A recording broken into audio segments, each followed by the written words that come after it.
Welcome to this episode of the Gender IQ podcast. I'm Jess Romeo.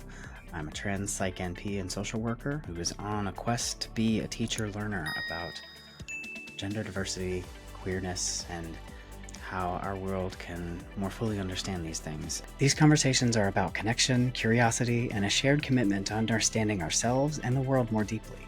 So this isn't really just a podcast about gender. It's a podcast about what happens when we ask deeper questions, break all sorts of binaries in our thinking, and invite more diversity into ourselves and our communities. Thanks for joining me. Let's dive in. If the internet had a gender, it would be SK's playground. There's something magic about the way SK plays with gender. Not in a way that confuses, but in a way that liberates. Through their sharp wit and signature warmth, SK invites everyone, queer, questioning, and cis alike, to approach gender with curiosity, humor, and ease.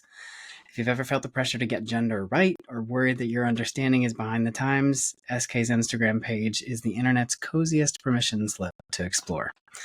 Their work doesn't demand you to be perfect, it just invites you to play. By the time you're done scrolling, you won't just be laughing, you'll be thinking too. So I'm so excited to be talking to them today and to bring this conversation to you. Thank you. That was a really, really wonderful intro.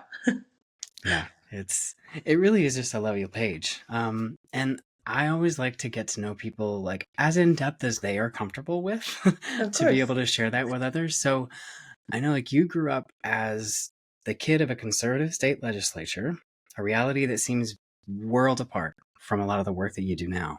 Mm-hmm. What was your relationship to gender and queerness in that environment? Yeah, I was actually just talking to my partner about this morning as I was preparing to talk to you today. And it brought back a lot just thinking about such the difference of the way I was raised and the life that I lead now. So I actually still live in the town I grew up in, which is funny because I'm such a different person. Just moved into a brand new home here. But living here as a child, really small town, about 700 people. It's actually it's like a nice mix of conservative and more liberal, more open. But the conservative side it's just very small town. It's very farmland. Everyone around you is, that kind of mindset of living small, working on farms, that sort of thing. My dad, as you mentioned, worked as a Republican state delegate for 8 years during my childhood. So two elections that he was elected. So he worked at the state capitol, which meant he was out of the home most of the time when he was living in Annapolis to do the work that he did. Was this when you were like a young child? Because I feel like those 8 years, when those 8 years happen, is important. When I was 7 to 15. Okay, so like super very aware, years. Very formative, but you're very aware also. Yes. And that evolves with time. Yes. So he was also an attorney, which was his main job role. So he continued that throughout all of this legislative work that he did. But so he was elected when I was 7 or maybe 8 to the Maryland House of Delegates as a conservative Republican. And the thing was, as a child in a home where your parents' job, like any other child, is what puts food on your table. It's what allows you to go to dance class and to buy the clothes that you want and go to the movies with your friends. I supported my dad as a person who worked hard to pay bills for our family.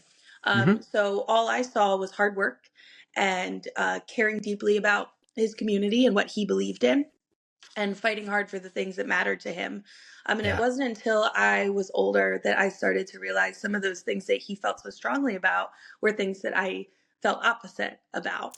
And I guess 12, 13 years old, you start to have an awareness politically and awareness culturally about what's going on around you. And especially as someone who's queer, who's neurodivergent, didn't have the words for it at the time, but understanding I was different, understanding that I wasn't like the people in my town or the people around me or my peers or even my family members. I challenged him. I was outspoken. We butted heads a lot. My dad always told me I should be a lawyer because he was like, you argue like a lawyer, but you don't get paid like one. I can see that. But we had healthy debate, which was interesting. When I tell people that I was a Republican state delegates kid, it's always like, oh, like that probably was really rough. And yes, there were things that were rough, like sitting at the kitchen table, hearing conversations about bills that would legislate my existence away without me Right. understanding the language of it and who I was. He also worked across party lines a lot, cared about some things that I cared about. So there was nuance. And I think that Yeah. all of that really led me to be able to educate to masses the way that I do now. I have Yeah. perspective that I think other people don't have. That actually really resonates with me. And I also feel like zooming out from even just the family environment, that Sure. feels like huge, your relationship with your dad, but it was happening in a really small town. Yes. I've had a lot of conversations with people like this where if you live in a larger city or even a really big suburb where folks are more anonymous, it's easier to stay in your echo chamber and sort Sure. of have fairly fixed viewpoints and not challenge those. But in a small town, you got to band together. Like everybody knows one another. It's just Hmm. not that easy to throw people away Yeah. like that. Yeah. Does it ever lead to any conflict with any of your followers or other creators? Because that nuance, like I see it in your content, but I wonder how it lands with some people if you've had those conversations. Yeah, I think that the way that I approach education and creation in general is that I'm creating for anyone to pick up that post or that piece of information and meet them where they're at and let them use it as a starting point. If I'm talking to someone who's quite well versed in gender and the political dynamics of today, and this is additional information for them or support for them, they already know where I'm at. Yeah. But people, generally, it's more of a positive response from people who are like my dad, or who are married to people like my dad, or who are just ignorant and don't have the knowledge yet Mm-hmm. because you don't know what you don't know. Yeah. Those Ignorant with people, no value judgment. Ignorant right. just as a statement, right? Yes, and those people are the people who then follow my page because they feel it's a safe place to learn, which I make very clear. Yeah. There's a lot of creators online who are doing queer work who I don't blame them, don't have the time, the patience, or the willingness to meet people who don't already have a basis of knowledge about queerness so that they can expand their knowledge. That's Right. valid. That's not the work that I do. So Mm-hmm. generally it's perceived really well, but I mean, I've encountered people who are even extremist for me in a leftist way that Mm-hmm. don't appreciate my willingness to meet people who don't know yet, Yeah. um, to help guide them through those very first steps. Yeah.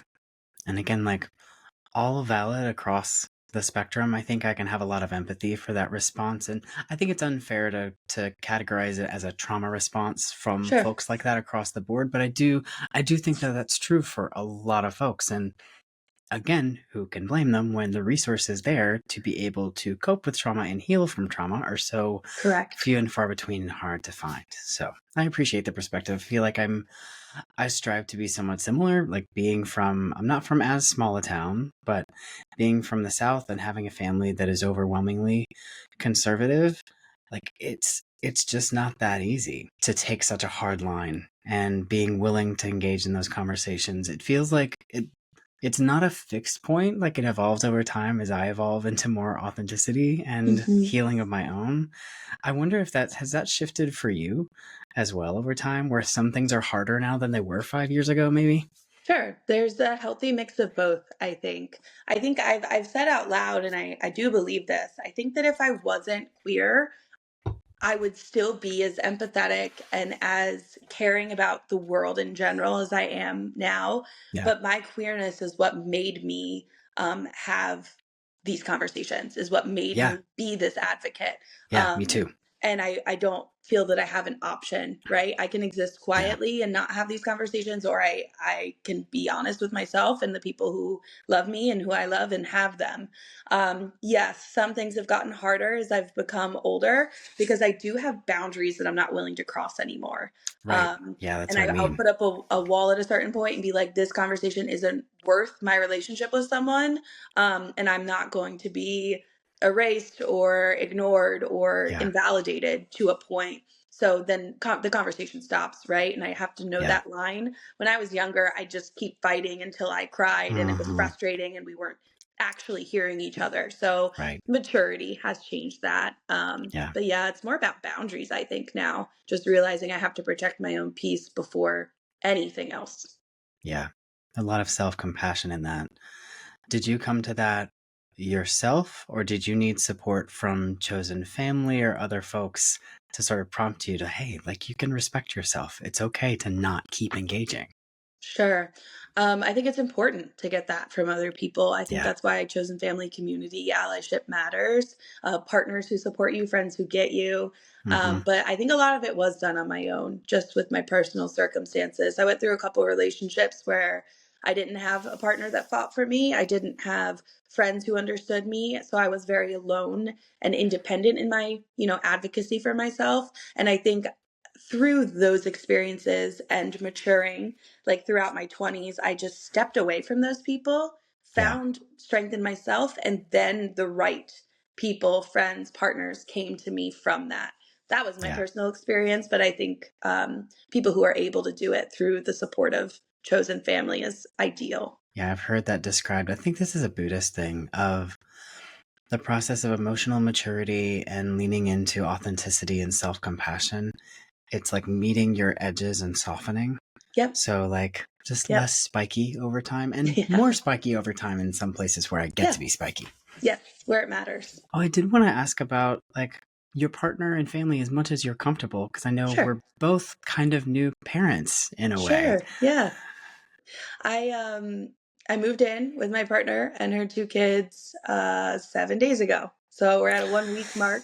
We've been Yeah. together for 2 years. I've been in the kids' lives the entire time, besides the first, Mm-hmm. initial couple weeks of dating. So it's not anything new for me Yeah. necessarily, but living in one home definitely is Yeah. new. I'm used to living alone. So going from just Uh-huh. me to me and a partner and two kids and a dog and a cat has been an adjustment, but it's a beautiful transition for me. The kids have been wonderful with me from the start, with my Yeah. identity, with who I am. I'm the first queer relationship they've seen their mom in as well. Mm-hmm. So Kids that get it, though. they Like, do. kids, they don't They have do. all the shit that we have. They don't. And this generation's wonderful. Yeah. They're a little bit older. They're middle and high school aged, so they're Mm-hmm. aware enough of what's going on to understand the nuances of our relationship and what we're facing. Yeah. But they've been just a wonderful addition. I'm also a nanny, and I've taught Mm.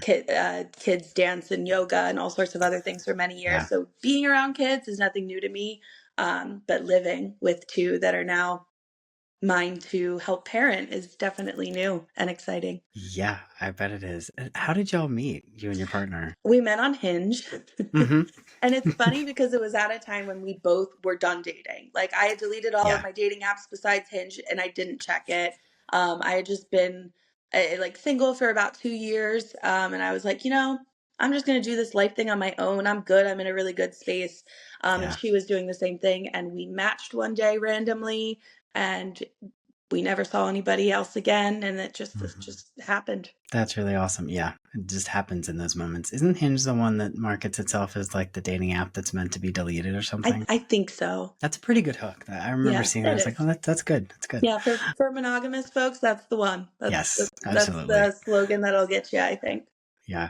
And see, that's also a good example of like my own bias. Like, thanks for saying that, because it's just something that doesn't come to me in that moment. Well, yeah, I'm monogamous, but I try to be mindful of other people. That I can imagine sitting next to someone who's like poly or open and being like the dating Yeah. app designed to be deleted. Yeah.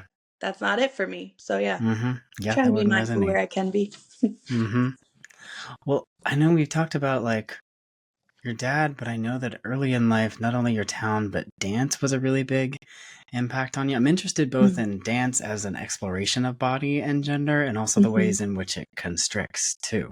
Sure. Yeah, I actually just wrote a whole Patreon post about this because I have had a lot of people ask me similar questions. I have an interesting upbringing. We've already kind of gone over Mm-hmm. my political and home life and in Yeah. the way that it was specific and unique. But I was the first daughter, air Air quotes, quotes, first big air quotes. granddaughter, first girl cousin, first any girl. My mom had brothers, Yeah. my dad had brothers, everybody had boys. And then when I was born, it was very instantaneous. This is a girl. She does girl Yeah. things. I was put in dance at like 2 years old, Oh, they leaned in which, hard. Got it. yeah, Yeah. yes. And now looking back, like I talked to my mom about it very openly. We have a great relationship. And she's like, I should have put your brother in dance too. It was never Mm. a gendered thing. I just didn't Yeah. know any better. So we have good conversations now. But I mean, in the 90s, it was just a different Yeah. time. And Like, who knew? so my mom didn't have the resources, right? So Yeah. 2 years old, girl, pink, put in dance class. And it very quickly became my life.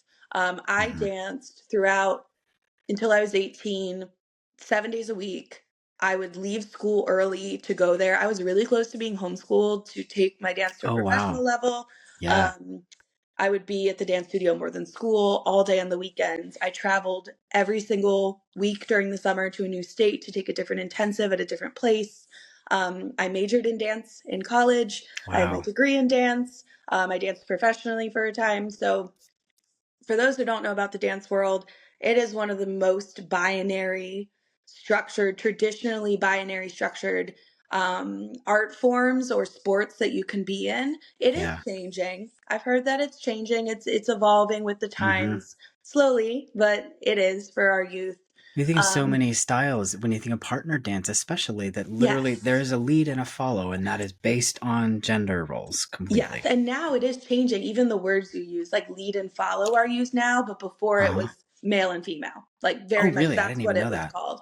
Wow. And so yeah, like that's in like, ballroom, salsa, Mhm. things like that. I took ballet, tap, jazz, modern, contemporary, hip hop, point work. Those styles, especially the ballet world, from the time you're 2 years old, the boys wear black, the girls wear pink. Yeah. Girls' hair has to be longer than shoulder length to pull back in a bun. Boys' hair has to be above the ears so that when they're on stage, you can tell they're a boy. Right. Costuming, even the boys up until age like 12 have their own class because they want the Yeah. boys to feel comfortable to go to dance because it's a girl thing. Like Right. it's just so gendered, Mhm. and I didn't know any better. So as Yeah. a neurodivergent person too, it was interesting because looking back, dance taught me how to emote. Your teacher would sit you down Yeah. and say, make this face. This face means this emotion. And I think I'm so well masking sometimes or high masking in Mhm. situations. People wouldn't know I'm neurodivergent Mhm. because I was taught how to emote Yeah. very No, specifically. that makes And I, sense, yeah, especially at that level. yep, very, very specifically. And it ties back to gender as well, in that I was trained how to play a role. Right. So I think it made me mask gender and neurodivergence until a much later age than I would have Yeah. without being literally guided on how to do it. That makes a ton of sense to me, knowing so many neurodivergent queer and trans folks and the ways in which some of these roles both taught them how to fit in and not get Yeah, seen as some sort of standout, but that correct. that is its own prison as well that you learn over time. Yeah, and at the time, it was such a safe place for me. It Yeah. was the first place I was exposed to queerness without even realizing it. I met a lot of queer people through the dance world, Mm-hmm. especially gay men. Lots of gay men in the theater world, Mm-hmm. in the dance world that I was in. And while it wasn't talked about, it was exposure that I understood. And it's just this innate feeling of knowing there were adults who were Yeah. like me. So I am so thankful for it in so many ways. It made me the successful, driven, hardworking person I am. It gave me exposure, but it also quite literally created boxes for me to fill in and Right. created a scenario where I was praised by the adults around me when I performed literally the gender and the emotions that they asked me to do. So my Yeah. life became a performance, and there was a really hard line that I had to like differentiate later of what was I taught and who am I, Yeah. which was an interesting thing I didn't get to discover until my mid 20s because I was dancing professionally still into my 20s. And I would imagine it's still unfolding like it is for any of us, Sure, it's too. ever evolving. Yeah. What were some of those first steps into kind of shedding some of those layers? I can imagine a big haircut as I Yeah. can imagine that as a symbol. Yeah, that's exactly what I was going to say. I remember the first time I had hair lower than my shoulders my whole life because Mm-hmm. literally told you cannot cut it above your shoulders. If it doesn't fit in a bun, Yeah. you will not be casted and you won't perform, which is what I love Yeah. to do. So I kept it long, kept it long. Throughout college, if you were casted, you had to ask permission from one of the choreographers if you could even dye your hair, let alone cut it, Mm, because yeah. you were their artistic property. But when I stopped dancing professionally, I was teaching full time, teaching dance. And I remember I was teaching to a room full of toddlers, and I was probably 23, 24. And I remember like leaning over, and my hair just kept falling out of my ponytail, and I was like tucking it back. And I said, I'm just going to shave my head tonight. And then I had this moment where I was like, I can do that. And I swear to you, I went home to my bathroom and I took out clippers because I had an undercut because I thought that was like a nice little that's like the compromise. Yeah. I had like just the tiniest undercut. I took out my clippers and I just from the front to the back shaved my head, and I said, okay, never had a shorter haircut, never had anything above here. I just shaved my head in my bathroom, and it was the most liberating thing I had ever done. And that was like my first step of like, I have control of my body. This is like consent and autonomy. Yeah. That's a really, oh, that's so powerful.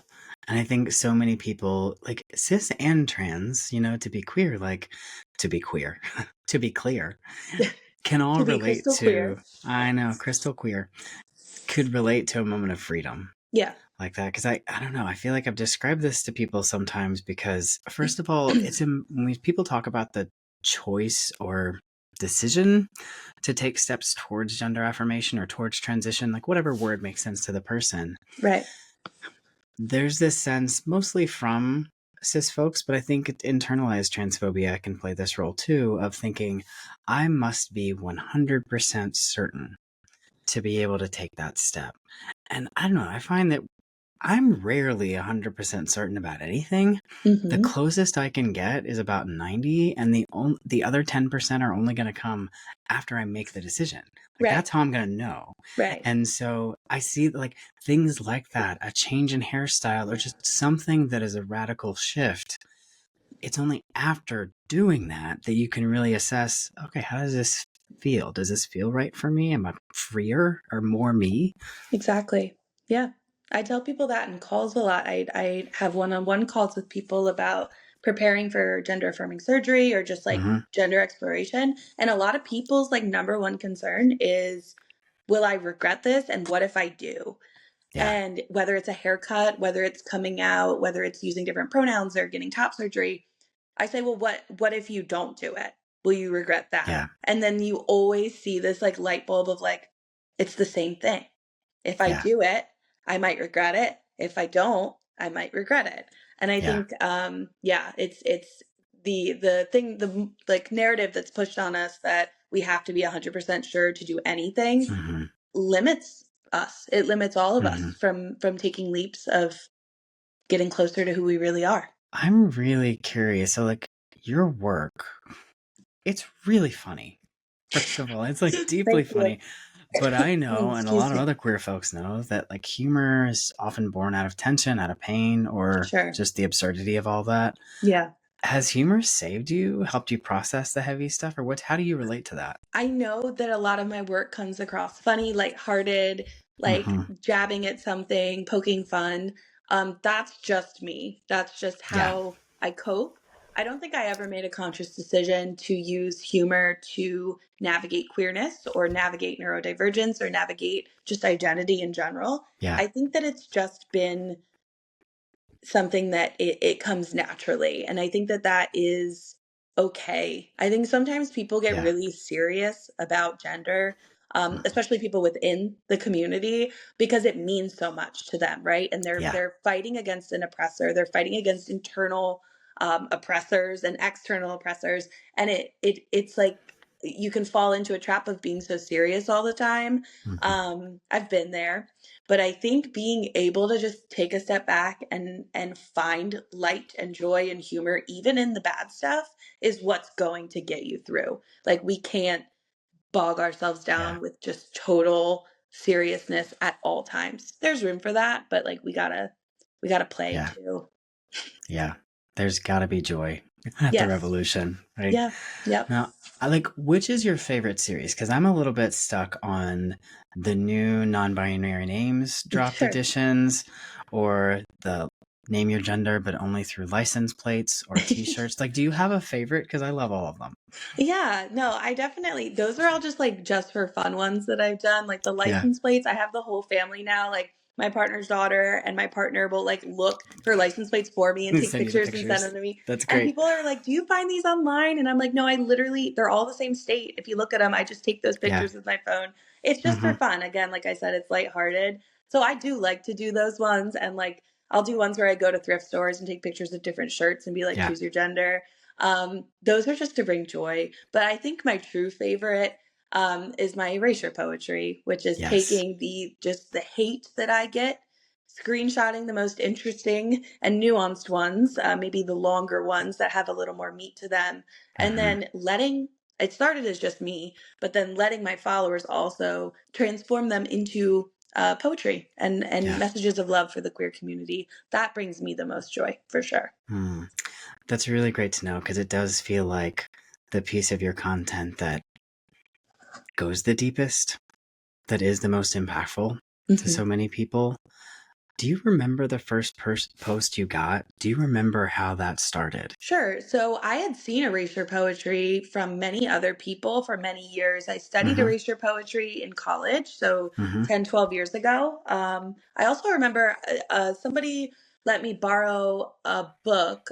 I believe it was by Kate Bear, and it was erasure poetry from anti-feminist emails that she had received. Yeah. So I remember that was the first thing that sparked for me. We don't just have to make erasure poetry out of found items like pages from a book or whatever. It can almost be this like revolutionary act of creating love.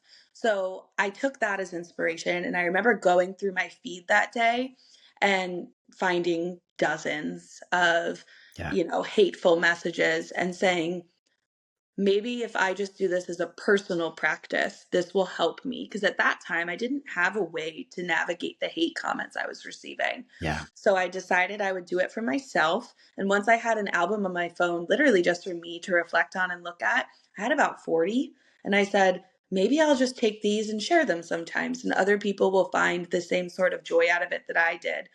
I did that for about a year, and it did so well that I then invited weekly submissions for other people to submit their poems and actually take part in it as well, which is what it has evolved into and has become a consistent series on my page.